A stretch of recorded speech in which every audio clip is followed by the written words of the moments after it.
Hello दोस्तों, आप सबका स्वागत है मेरे प्यारे चैनल सॉल्यूशन अड्डा पर। आज हम यूजीसी नेट 2018 का कंप्यूटर साइंस का क्वेश्चन पेपर सोल्व करते हैं। कंप्यूटर साइंस में आज हमें क्वेश्चन दिया हुआ है राउंड रॉबिन के बारे में। राउंड रॉबिन क्या होता है? राउंड रॉबिन एक तरह से सीपीयू शेड्यूलिंग होती है जो मेमोरी में यूज की जाती है, जो ऑपरेटिंग सिस्टम में यूज की जाती है। ये जो एल्गोरिदम होते हैं राउंड रॉबिन, ये ऑल एल्गोरिदम में से ये ऑल शेड्यूलिंग में से बेस्ट शेड्यूलिंग माने जाते हैं, क्योंकि राउंड रॉबिन का मतलब होता है कि कोई भी एक प्रोसेस है उसको पर्टिकुलर एक टाइम देना, जैसे टाइम में डिवाइड कर देना 4 टाइम्स, 2 टाइम्स, 0 टाइम्स, ये राउंड रॉबिन देकर रखती है। तो इस वजह से ये और जितनी भी शेड्यूलिंग्स होते हैं उन सब में ये बेस्ट माने जाते हैं। तो आइए आज हम ये क्वेश्चन सोल्व करते हैं राउंड रॉबिन का। पहले हम क्वेश्चन पढ़ते क्या है। Consider the following set of processes and the length of CPU breast time given in the millisecond. इसमें हमें ब्रेस्ट टाइम, सीपीयू का ब्रेस्ट टाइम हमें गिवन है, प्रोसेस और CPU breast time micro second में गिवन है। ठीक है। Assume that process being scheduled with round robin scheduling algorithm with time quantum. इसमें हमें टाइम क्वांटम 4 माइक्रो सेकेंड का गिवन है। राउंड रॉबिन में टाइम गिवन होता है तो हमें 4 माइक्रो सेकेंड का टाइम गिवन है। Then the waiting time for P4 is micro second. तो हमें वेटिंग टाइम निकालना है P4 का। तो P4 का निकालने के लिए सबसे पहले हम गैंग चार्ट बनाएंगे। तो गैंग चार्ट बनाने के लिए हम गैंग चार्ट बनाएंगे। गैंग चार्ट बनाने के लिए हम सबसे पहले P1 को हम एग्जीक्यूट करेंगे। P1 को एग्जीक्यूट करेंगे। P1 0 बेस टाइम से ये स्टार्ट हुई हो और इसमें क्या है, इसका टाइम कितना है 5, बट हमें टाइम कितना दिया हुआ है, हमें 4 मिली सेकेंड दिए हुए। तो हम इन सभी को हम 4 पार्ट में हम डिवाइड करेंगे।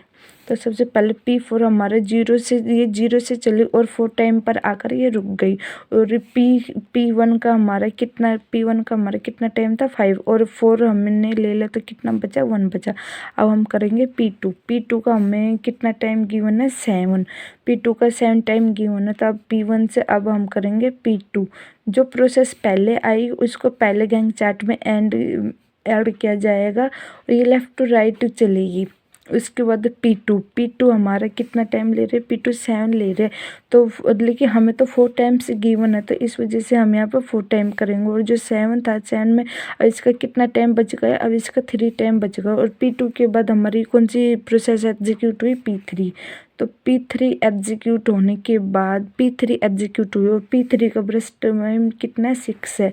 तो लेकिन हमें तो 4 टाइम लेना, तो P3 में से इसका 6 टाइम है तो यहाँ पे हम 12 कर देंगे इसको। ये 6 था तो इसका 2 टाइम बच गए। अब आइए हमारे P4, क्योंकि हमें सभी प्रोसेस को हमें एग्जीक्यूट करना है सभी, क्योंकि राउंड रॉबिन सभी को एक एक पर्टिकुलर टाइम देते हैं। तो इस वजह से अब हम P4 एग्जीक्यूट करेंगे। P4 एग्जीक्यूट करने के लिए हमें कितना टाइम गिवन है 4 मिली सेकेंड। तो P4 को हम 4 मिली सेकेंड के लिए हम यूज करेंगे और इसका P4 का टाइम ही 4 टाइम्स है तो हम इसको एग्जीक्यूट कर देंगे। उसके बाद हमारे पास क्या आई थी, P4 के बाद हमारे पास आई थी P1 का कितना टाइम बच रहा था 1 मिली सेकेंड। तो हम इसको 1 मिली सेकेंड के लिए हम एग्जीक्यूट कर देंगे। तो P1 हमारी कवर हो गई। उसके बाद P2 का हमें कितना टाइम बच रहा है, P2 का हमें 3 टाइम्स बच रहा है। तो ये हम इसको 3 टाइम्स के लिए हम एग्जीक्यूट कर देंगे तो हमारे 3 टाइम्स कवर होगा। P2 के बाद हमारे P3 हमारा कितना टाइम ले रहे, P3 हमारा ये 2 मिली सेकेंड के लिए वेट कर रहा था, हम इसको भी 2 मिली सेकेंड के लिए हम वेट करवा देंगे। तो इस तरह से हमारे पास P1 के लिए हमारा वेटिंग टाइम निकल कर आया है 0.4। और इसमें एक बार तो ये हमारा आ गया 0.4, मतलब 0 से 4। और इसमें कहाँ यूज हो रहा है, P1 के लिए 16 यूज हो रहा है। तो हम इसका टाइम लेंगे, तो जो हमारा लास्ट टाइम हुआ है P1 का वो और जो स्टार्टिंग टाइम था वो दोनों को हम माइनस करेंगे। तो 16 माइनस में 4 करेंगे तो हमारा P1 के लिए हमारा टाइम निकल कर आया है 12। 12 माइक्रोसेकंड हमारे निकल कर आ गए। फिर हम P2 के लिए चेक करेंगे, तो P2 हमारे स्टार्टिंग कहाँ से था, 4 से, और हमारा लास्ट कहाँ हुआ है, 17 पर। हमारा लास्ट कहाँ हुआ है, 17 पर। तो हम ये लेंगे 17 माइनस में यहाँ से 4 से स्टार्ट हुआ था, तो 4 इक्वल में हमारे कितने बच गए, 13 माइक्रोसेकंड हो गए। अब P3 के लिए हम चेक करेंगे। P3 का स्टार्टिंग टाइम है 8 और ये एग्जीक्यूट कब हुई है, 20 पर। तो हम P3 20 जो इसने पूरा टाइम लिया है वो 20 और माइनस में P3 का स्टार्टिंग टाइम -8 हम करेंगे तो हमारे कितना बच गया, 12 माइक्रोसेकंड बच गए। और उसके बाद हमारा आएगा P4 का स्टार्टिंग टाइम हमारे कितने, 12, लेकिन इसने तो और कोई से एग्जीक्यूट नहीं किया, इसके तो लास्ट P4 ही थी, तो इस वजह से इसका स्टार्टिंग टाइम कितना आएगा, 12।